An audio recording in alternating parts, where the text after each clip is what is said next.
The time is December 15th, 1988. The place is 500 nautical miles southeast of Nova Scotia. The situation is as follows. The drilling rig Rowan Gorilla 1 is being towed across the Atlantic through hurricane conditions of 40 to 60 foot waves and sustained 60-knot winds. Around noon, the captain of the towing vessel Smith London advised the rig manager that the Rowan Gorilla 1 was in imminent danger of capsize.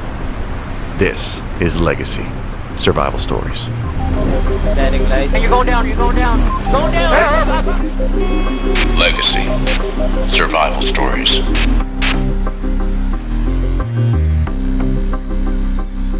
Welcome to Legacy Survival Stories.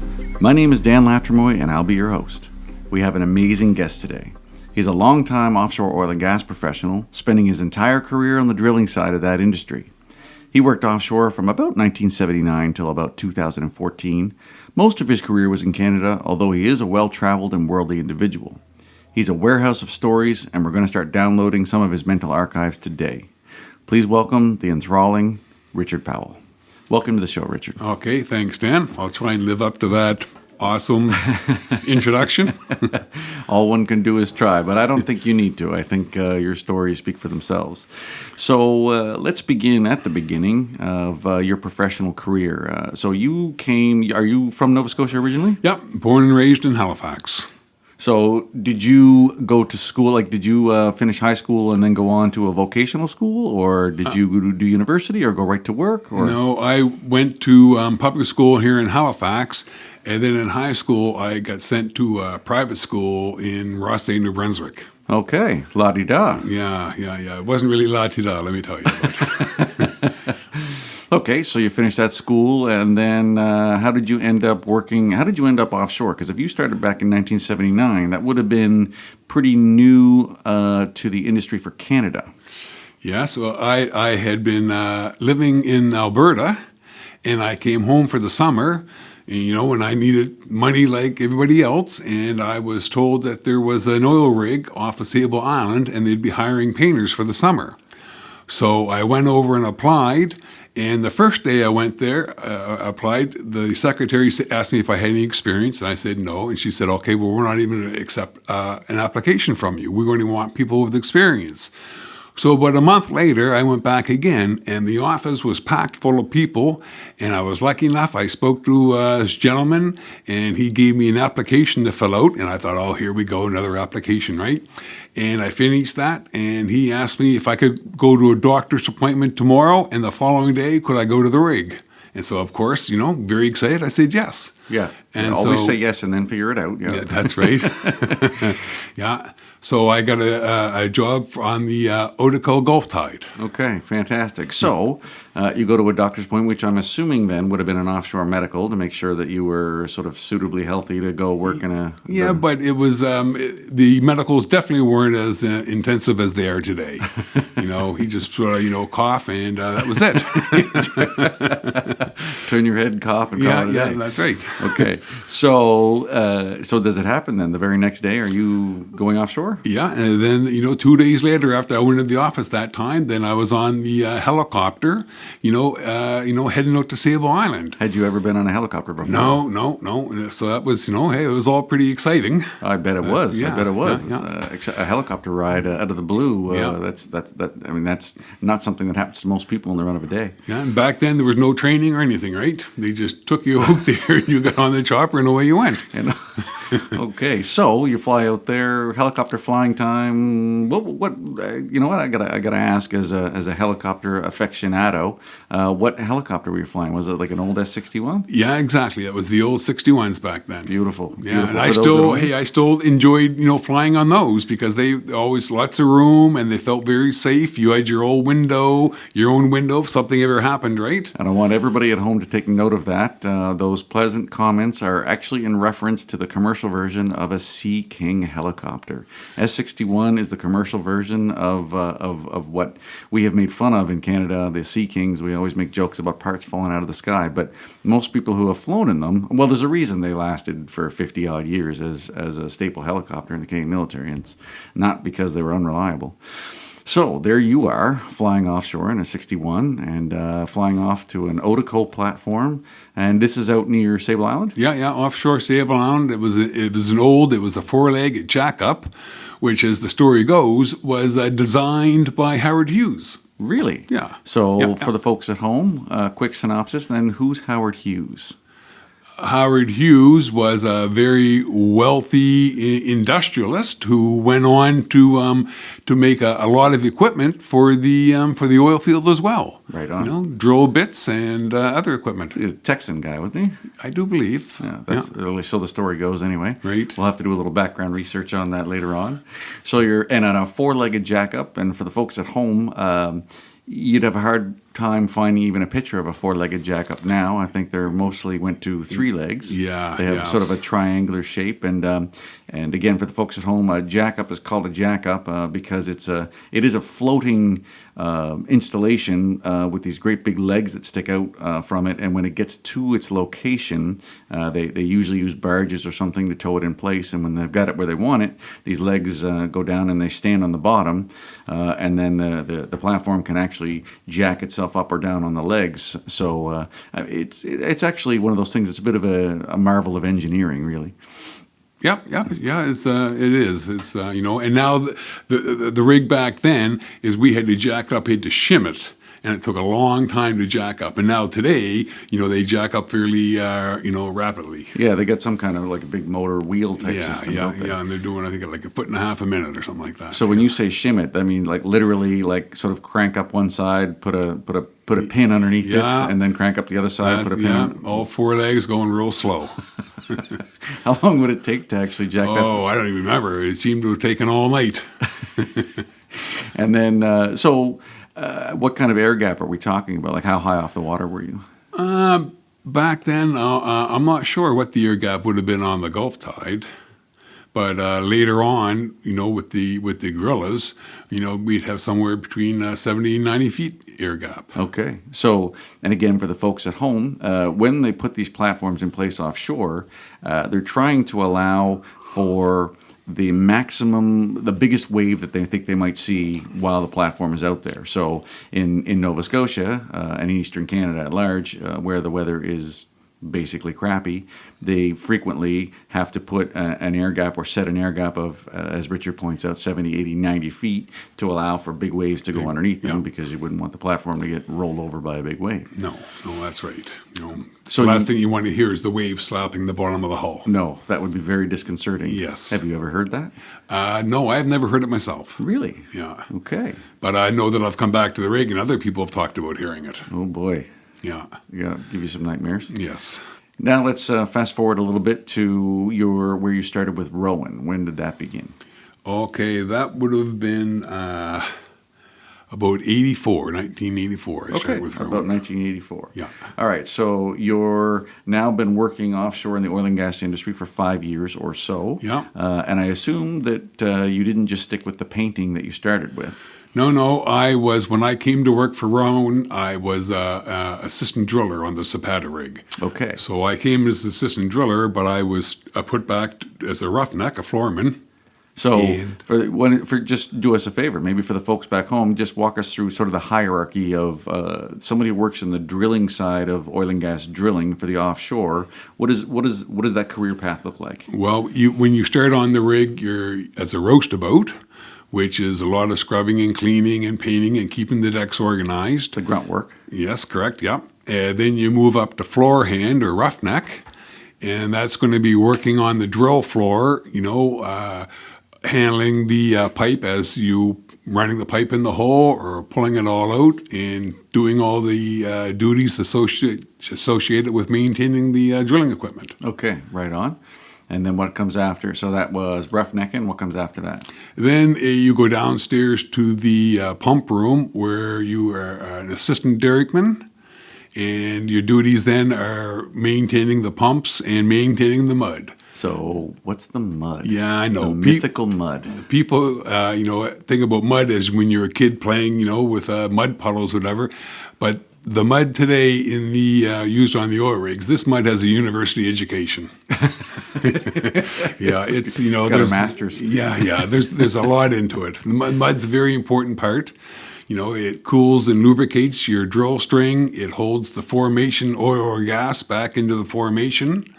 So yeah, the mud's very important. And again, for the folks back home, in the current oil and gas industry, and of course, right this minute, the whole oil and gas on a global scale is sort of in a bit of a slump. But mud engineer is literally a university-educated position, and drilling platforms now would have university-educated, not just one person. There's probably two or three mud engineers. That's right. Yeah. That exist, and so to create this mud or mix this mud, or I guess are they chemically treated? Is that? Yeah. There's even if it's a water-based mud or oil-based mud, there's lots of different chemicals that go into it to to maintain the mud, keep it in good shape. No, it's interesting stuff. I have to say, I find the science of drilling. I mean, it's at its core, drilling is a simple concept. You're taking something, spinning it, and poking holes into something. But the science of it, and how you mitigate the pressures, and now they've got directional drilling and bending it and wrapping around. I mean, there's some pretty neat stuff there. Yeah. The technology is definitely has grown quite a bit since I first started. Okay, so now we're into the mid '80s, and we've got our. Sorry, you said you were assistant driller by this point? Yep. Okay, and now you're working for Rowan, and Rowan, so back in those days, the Rowan Gorilla series of platforms, jackups, all jackups, right, began around then, and you were working on the Rowan Gorilla 1. Correct. Yep. All right.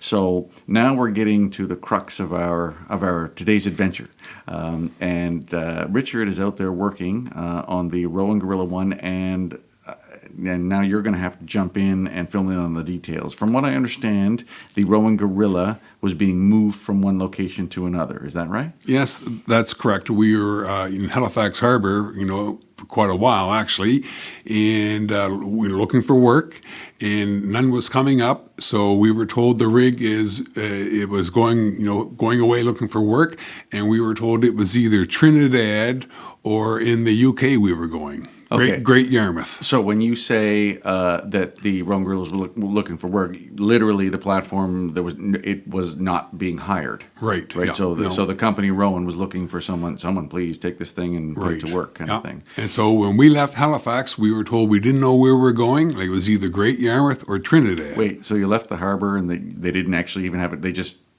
started towing you, and they didn't even have a final destination yet? That's what we were led to believe, yeah. Oh, dear. So I had all my shorts and summer equipment ready for Trinidad, and then all my long johns, and we ended up in the North Sea.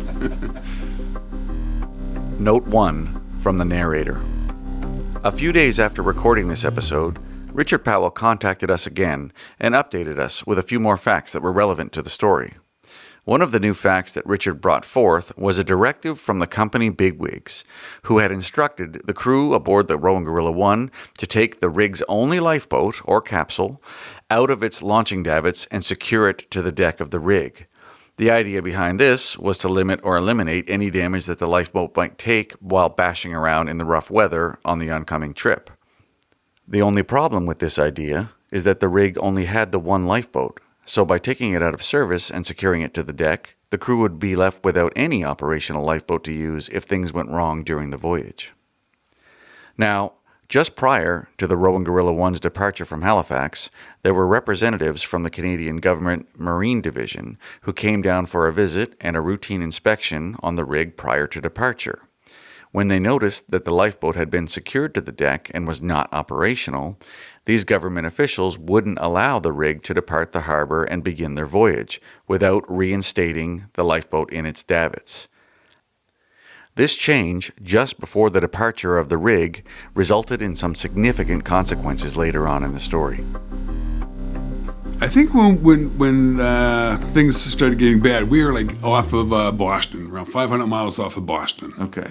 And we'd already been told then that we were heading to Great Yarmouth. Trinidad had been ruled out.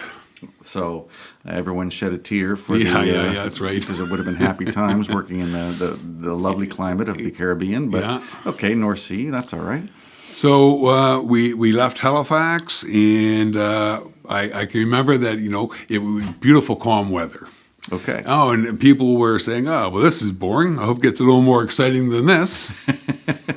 Fateful words. So, yes, indeed. So, for context here now, this the platform has left Halifax Harbor. How many people are on it?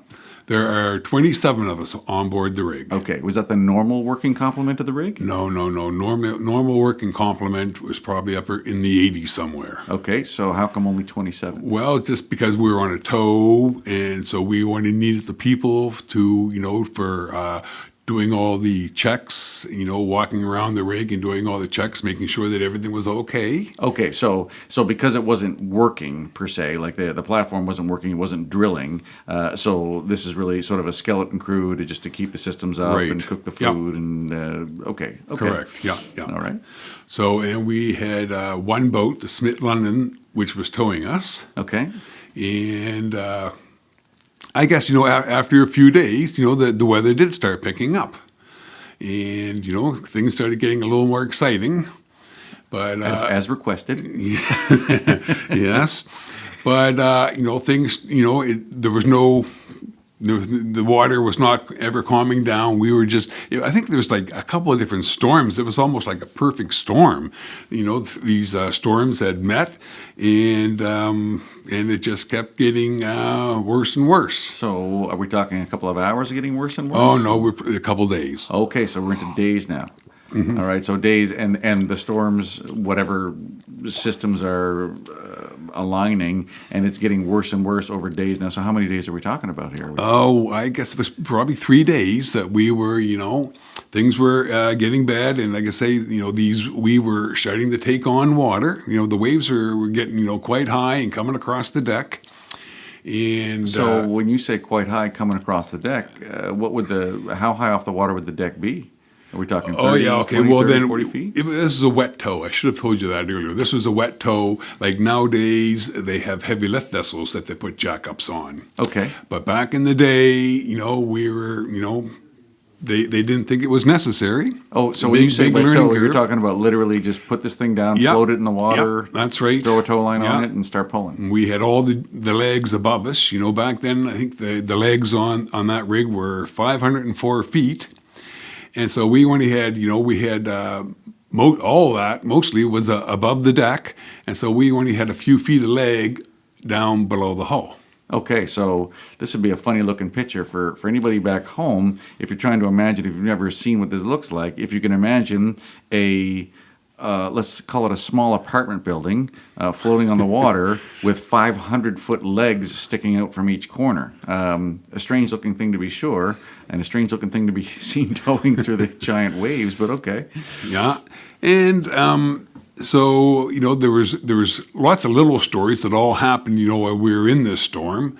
We had waves coming across the deck. We had sea cans containers that were tacked to the deck, plus with chains over them and chain binders, holding them down. And we had some waves that were coming in, taking these containers, breaking them free of their welds and the chains and everything. And these containers were, moving around. So sea containers that are welded to the deck and chained down, and they're being knocked loose and then just bashing around. Yeah. Oh, goodness. Yeah. So we had a hatch cover that was ripped off as well.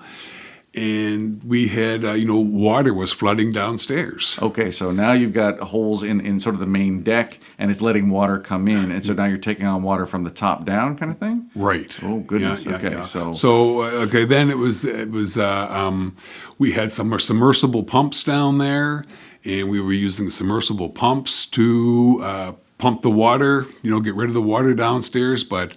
Unfortunately, it was a losing battle. Okay, so are we still in sort of a day 3, or are we into day 4 now? Oh no, this is probably day 3 still. What are the tension levels like for the people on board? Oh, I think that we were on the biggest rig in the world, sort of thing back then, biggest jackup, and I think that we thought everything was whether it was a little scary, because the seas and the state of the the storm. But we felt safe. We didn't ever think that what happened, was going to happen. Okay. Oh, interesting. So, all right. So you're taking on water, but you're still feeling like the situation is relatively in hand. It's tense, but you're feeling like things. No, absolutely, yes. Okay. And as assistant driller, my job is I was up in the radio room. And I was watching the thrusters, which are like two big propellers, that were help the tow vessel, and so I was hearing all the radio comments back and forth, between the boat and the rig, and the captain of the boat, this is the Smith London. The captain of the Smith London, he was telling us what he was seeing from his point of view. And he told us that he was reading another case where a jackup was being towed. I think it was over on the West Coast. And he talked about the characteristics they were explaining on how that rig was behaving. And he was seeing the same characteristics in us. And, and he said that rig capsized and sunk. And so he was seeing the same characteristics, the way the rig was floating. So he's like reading a case study kind of thing? Yeah. Okay. Yeah, all right. Yeah. And we also found that the rig was starting to list to the aft quite a bit. And upon, so we had actually, our rig welder went down inside, our tanks, our preload tanks. What's a preload? A preload tank is when we get the rig on location, we have all these preload tanks that we fill up with water. And that attempts to put what a 100-year storm would do to the bottom of the legs, to the legs. The reaction. Okay. So you're sort of artificially stressing it almost as a test type of thing. Okay. Yeah. And so anyway, we found that these tanks were getting some leaks in them. You had like close to 500 feet of leg, above the rig, and so when it was moving, it would have been flexing the hull. Okay, a fair bit of torque on it. Yeah. And so when things were flexing, then the hull started to open up, and then we started to take water into the preload tanks. And so that was, our handrails on the aft of the rig were always staying under the water by this time. Okay, so it's listed badly enough that you're. The top deck is basically touching the water the whole time now on the backside. Correct. Yeah. Okay. Wow. And that's what the captain of Smith London told us, is that we're down there and we should be coming back, but we're not. We're always staying under.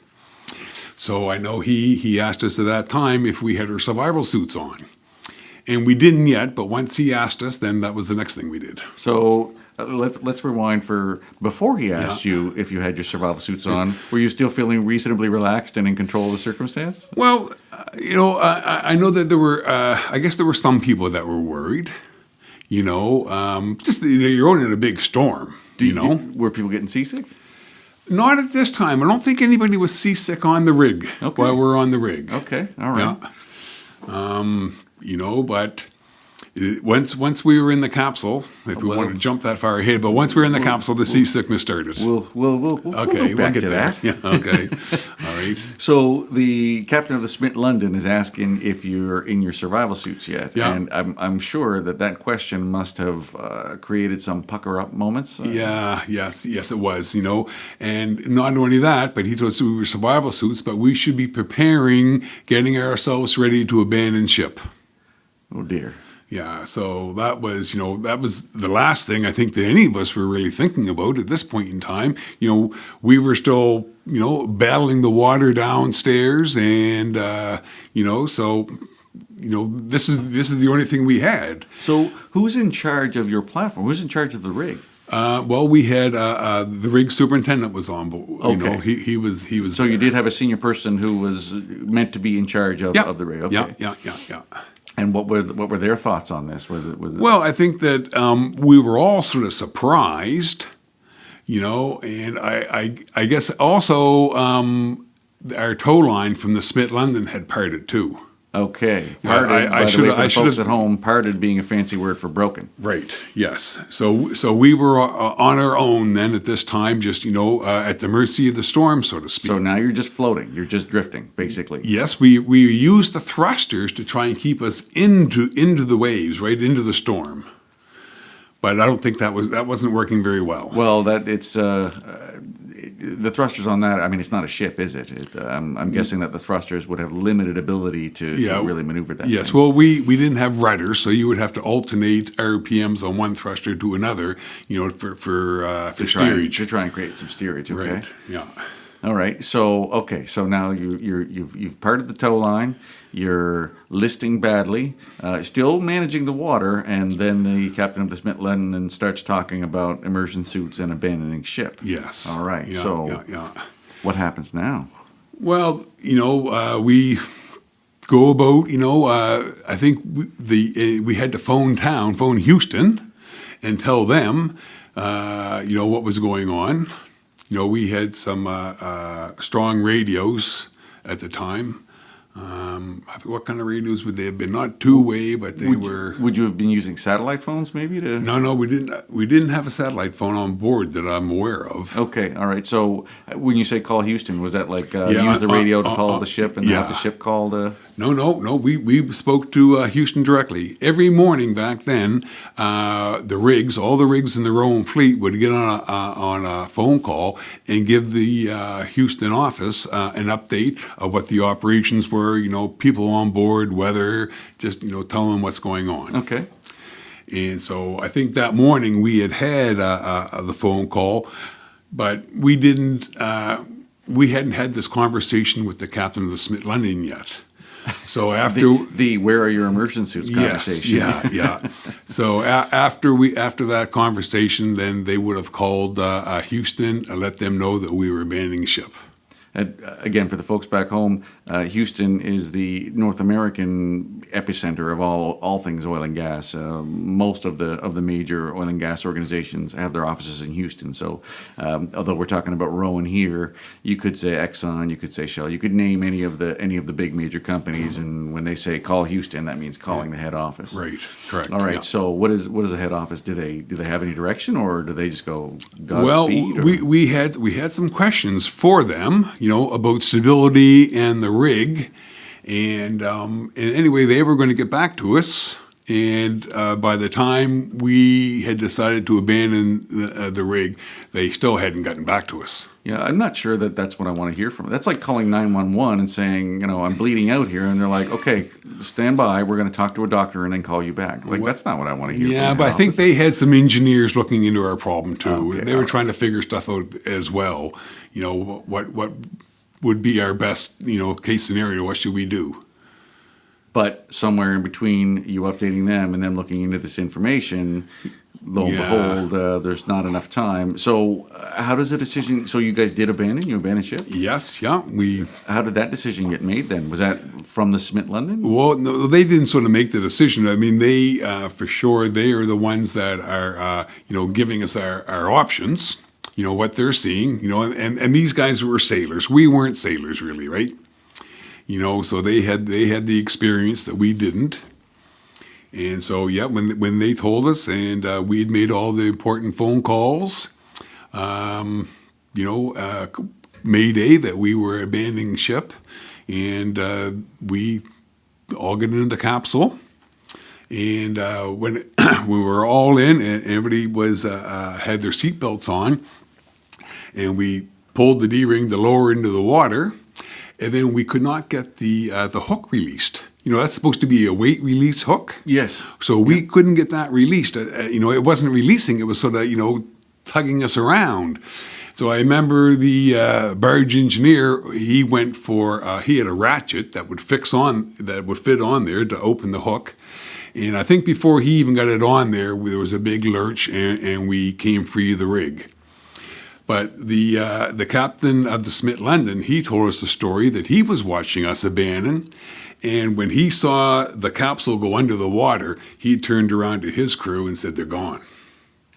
But then, you know, a couple seconds later, we popped up and we were going. We had the motor going, and we spoke to the Smith London, and they gave us a course, you know, because they wanted to get us away from the rig. They didn't want us getting tangled up in the rig, hitting it, and or God forbid, if it capsizes, those 500-foot legs, you wouldn't want that coming down on top of you. No, exactly. So he gave us a course to steer to get away from the rig. Note 2 from the narrator. During this podcast, I got so lost in Richard's story about the lifeboat misadventures that we both lost track of what happened to the rig after the lifeboat abandonment. According to Richard, the rig was now drifting on its own, foundering in the large waves and open sea conditions. The nearby vessels reported that the legs of the rig, some 500 feet high, were listing back and forth across a huge arc. Within an hour of the lifeboat abandonment, the entire rig actually capsized, with its 500-foot legs splashing into the water close enough to the lifeboat to cause the people inside to fear for their lives, although thankfully the legs did in fact miss the lifeboat. I think it was only probably a couple hours. You know, the sea state was so high and wicked that our cooling water inlet was coming out of the water. And so for your lifeboat, for the lifeboat. So anyway, the motor overheated, and that shut down. So, but actually, because you weren't having a bad enough day, that you need a broken down lifeboat motor. So, but actually, I know I was relieved, and maybe some other people were, because that diesel motor was overheating everything, right, so much. And the smell of the diesel, I think that all contributed, you know, to my seasickness anyway. Okay, so now we're back to the seasickness. Yes. How long did it take? Oh, I think that we were only in the water a few minutes, you know, before I was sick, and I wasn't the first one. So, yeah. Goodness, did anybody not get seasick?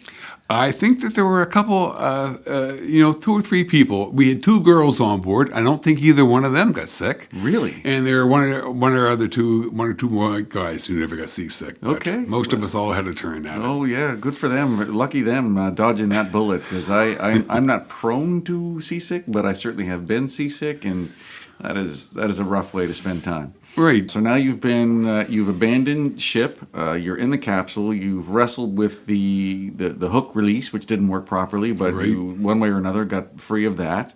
You're now floating free, and very shortly thereafter, the seasickness begins. And so, who's around you now? You've declared Mayday. So, the Smith London, I'm assuming, is still there. Yes, the Smith London is still there, and that's one of the things I have to say, that, you know, for people at sea, because there were a couple other ships that all, you know, came and stood by and waiting to see whether they could assist us in any way. You know, and we also had one of the Canadian destroyers with a Sea King on it, and they were coming out, and they were going to maybe attempt a rescue as well. So how many vessels? So we're talking the Smith London, we're talking a destroyer, and then a couple of commercial vessels? Yeah, there were some other ships that stood by as well. There was one other ship, a big ship, that was going to stand by to maybe shelter us. Big enough ship that it was going to try and block the wind and the waves. Yeah. Okay. So when the rescue took place. But as it turns out, I don't know whether something happened to, was it on the ship or the Sea King? But anyway, they notified us that they weren't in any shape to make the rescue. And so it was the captain of the Smith London, and he launched a little rubber Zodiac. And I don't know what size motor they had on the back of it, 9.9, but they made several trips back and forth from the Smith London, to the life capsule, taking 3 at a time. So walk us through that then. This little dinghy bobbing through these huge waves? Yeah. Well, as it turned out, we had a diabetic on there. Our cook was a diabetic. Oh, so in the capsule? Yes. And so anyway, he was, he'd left all his medicine and everything, on the rig. And so they were going to come with some fresh fruit for the diabetic, and batteries too, for the radios, because we had radios that we were in contact with them. Okay, so you were speaking to these people regularly. Okay. Yeah. And not only them, but, we had one of the Aurora aircraft. Well, there was a couple, the time we were in the capsule, the Aurora aircraft were always around too. You could see they feathered two engines, two of their props. And so they were just cruising around on two motors, just, they could to save fuel. And they were always with us as well. And so you had a whole sort of fleet of assets. Yeah. We were there to try and help. Yeah.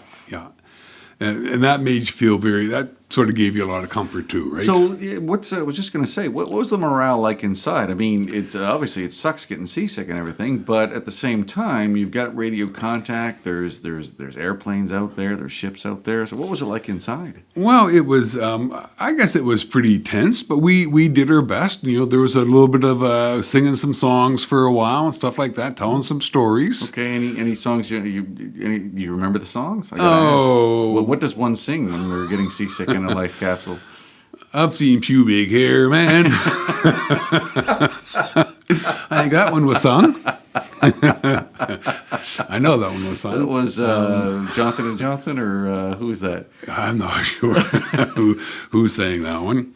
I know there were some few jokes, like we had two girls, and I think someone said, made a joke to one of the girls, said, this could be our last chance. And she said, yeah, not today, I got a headache. So everybody trying to sort of keep the morale. Yes, that's right. Keep the spirits up a little bit. Yes, yeah. How bad was the seasick? I mean, I'm assuming you were talking that there was what did you say, 3 or 4 people that weren't seasick, and everybody else is pretty powerfully sick. Yeah.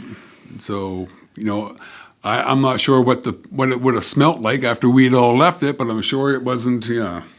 Well, it was a nasty spot, a nasty place, that capsule. I'm sure it was. I've spoken with one of the people that was in the capsule with you, and it being, what are we at here now? 30-something years later, 34 years later, and I think he still has no sense of smell. Gone forever. Is that right? Yeah. I think it was the coxswain on your boat. Yeah. Okay. So there you are. You're on the boat, and you've got a diabetic. Was that getting to be a severe circumstance with the diabetic? I don't think it was severe, but I think the captain of the Smith London was using it to his advantage. The seas had come down at this point in time. How high did they come down? Were they probably somewhere between 6 and 9 feet, somewhere around there? Okay, so still not nothing. Like not a nothing sea state. It was still substantial. Yeah. It's still, for a little rubber Zodiac, yes. Yeah. And so there were 2 guys in the Zodiac. And I know one guy had like a dustpan. When you're sweeping the floor, he had a dustpan, and he was continually bailing the rubber raft. It leaked. So your rescue boat was... I don't know if it was leaking actually, or was just taking on water from the high seas, right? The high sea state. But he was continually using that to bail the boat. So when you say that the captain of the Smith London was using do you mean that he was sort of using the diabetic as an excuse to let's get this rescue underway? Well, what he did is he said, okay, guys, I'm coming over. I've got some fresh fruit for the diabetic and some new batteries for your radio. But once we open those doors in your life capsule, if anybody jumps in, we can't stop them. So he made trips back and forth several times until he'd gotten all 27 of us out of the until he dropped off all the fruit and batteries that he could.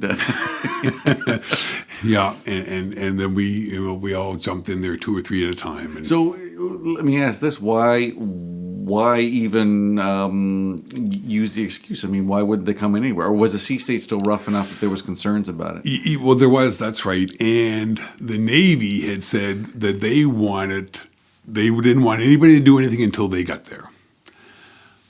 So, okay. I think they had a plan, but, their plan didn't work out because of, the stories, about the Sea King helicopters are, they're famous too, right? Okay, yes. So the whatever. aforementioned Sea King helicopters. Yeah.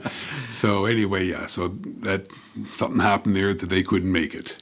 And so it's then that the captain of the Smith London decided to, formulate his own plan, to bring us fresh fruit and batteries or to take us all back to, the Smith London. Okay, right on. So, all right, so you getting picked up 2 and 3 at a time, transferred back over to the Smith London, and how are they getting you up on the Smith London? That's They a had, big-ish boat. they had what do you call it, the rope ladder hanging over the side. Okay, yeah, like a scramble net kind of Scramble net, exactly. So we were climbing up on that, and I can say that when I put my leg over the handrail and got on the Smith London, there was a Heineken thrust in my hand right away. Wow.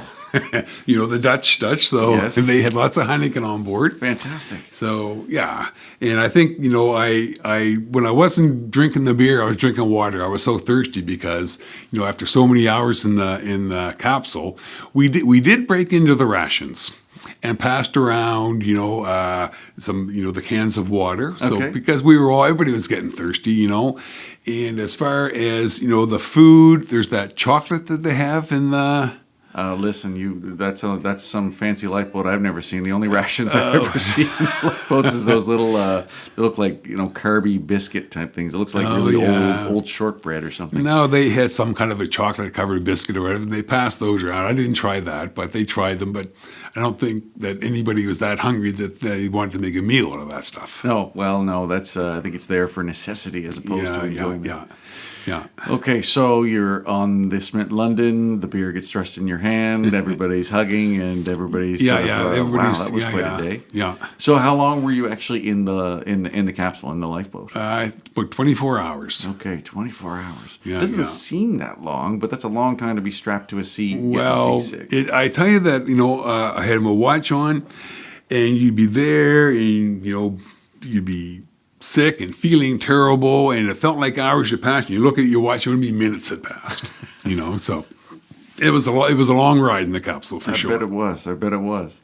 But everybody survived. Is that? Yes, yeah. No, every that's single right. person. Yeah, it's a good story. It all had a good ending. So you get on the Smith London. I mean, what did they try and tow the lifeboat in, or they just let it? No, that I'm not sure whether one of the boats that was standing by did they try and get it. Because I'm sure those capsules are worth, a lot of money, themselves. I would think they would bring that back and pass it to a university for study or something. Well, I'm not sure what happened to it, but I think one of the boats had tried to get it. But the Smith London wasn't in any position really to try and grab the life capsule. So you get on the Smith London, then that's it. You just sort of turn head for mainland and head for port. And we head up for Halifax. Straight back to Halifax. How long did it take you to get back to Halifax? Geez, I think that it was probably a day, maybe close to 2 days. You guys just probably sleeping? Oh yeah, for sure, resting and yeah. Get those. Give me the pills. Put me to sleep. Wake me up when we get there. Yeah. Doing your laundry, and because all the stuff you were in wasn't very. So, all right. So you make it back safe and sound. Congratulations for that, by the way. Okay. All right. Thank wow, you. what an amazing story. So let me ask this then. What would you do different? If we could go back, let's say, maybe we'll do this in a couple of phases. You're in Halifax and you're about to be wet towed. You're not sure if it's Trinidad or, I think, Port Yarmouth, you said? Great Yarmouth. Great Yarmouth over in the UK. Yeah. Anything you would do differently at that point? I'm looking back now. I don't think there was anything that I could sort of do myself. But I know the whole industry has changed. That there's very few short tows. They'd only be short if they were in field. I think now all long tows will be done with a heavy lift vessel. Okay, so not doing the wet tows you described. They load it onto a great big barge of some kind. And right. Yeah. Okay. Yeah. So now let's fast forward to the weather picking up, and you guys are fighting to keep the water out. Although you said you were not feeling too much discomfort at that point, but anything you would do differently somewhere around that point? Yeah, no, I don't think. I think that we were sort of doing, what was required. We had some centrifugals going downstairs in the pump room to pump out the water there, and we also had, like I say, some submersible pumps that we were using downstairs. I think we were doing, what we could, what was necessary at the time. From a personal preparation standpoint, like anything that you worked in the industry for a long time before that and after it. You worked for many more years after that, which is fantastic. So obviously it didn't scar you so badly that you swore off the industry. No, that's right. So, and you've been in the industry long enough to see some of the changes, the evolutions in the training. Some of the equipment has gotten a bit better here, there. I'm just curious if any particular things that when Richard Powell looks at this, he goes, you know what? I'm glad this happened as a result of this, or I wish they would fix this part. Well, okay. One of the things is we would have to go out on deck to look in the preloads to see if we were taking on any water. Nowadays, they have with the technology, they have sensors in those preload tanks that will pick up any water that's coming in them. Okay, so you don't have to physically go out on deck and be at risk, be exposed. Yeah. Okay. So no, that's right. You know, for our welder to get out there then and go down there inside the preload to look at things, you know, yeah, I don't think you'd see that happen, you know, like that anymore. People are taking more precautions. I don't think people are as risky as they used to be either. You know, people are learning from all the prior mistakes that everybody else has made. Well, hopefully that's the purpose of the training programs and the evolution of the equipment and the safety regime that's in the offshore now. I mean, it's not unreasonable to say that, let's say, the early days of the 80s were a little bit Wild West-ish in the offshore. Oh, absolutely they were, for sure. But now, when you look at the statistics, you could compare. We often joke, or I've heard the joke said that you could take, a crew from an offshore platform right now. If you could somehow teleport them to a space station circling the Earth and pick them up a month later, that space station would be safer when they left than when they arrived. Right. Yeah. Okay, well, that's fantastic. That's an incredible story. I want to thank Richard Powell for joining us here at Legacy Survival Stories. Anything else you want to add before we sign off? Yeah, no. I think that's a short version of the story for sure. Like there were different things that happened. For instance, when the auroras were flying overhead at night, they asked us all. They said that they have some cameras on board with some very bright lights, and they want to take some pictures of the capsule in the water. So they said, close your eyes. They gave us one and said, okay, close your eyes. We're going to take the pictures. And when they came overhead, even with my eyes closed, I could tell that these guys had some bright lights on us. For really? Sure. Yeah. Okay. I'd never heard that part of the story before. Well, and the pictures, I was wondering if Survival System even had those pictures. Because I've never seen the pictures, of us in the water taken from the... Never seen, never heard of. To my knowledge, it might be around somewhere, but that's the first I've heard of it. Well, yeah, I've never seen them either, so... Very interesting. Anything else you wanted to add? Not right now, I think. Okay, well, that's just fine. No, that's great. So I'll thank you very much for joining us for this story, and I feel like there might be one or two more stories in the mental archives there, which I would love to have you back sometime and join us again. All right, great. I'd like that. Thanks, Dan. If you have a story to tell or know of someone who does, please contact us at legacysurvivalstories, all one word, @gmail.com. You can also find us at legacysurvivalstories.buzzsprout.com. Landing light. Hey, you're going down. Go down. Legacy Survival Stories.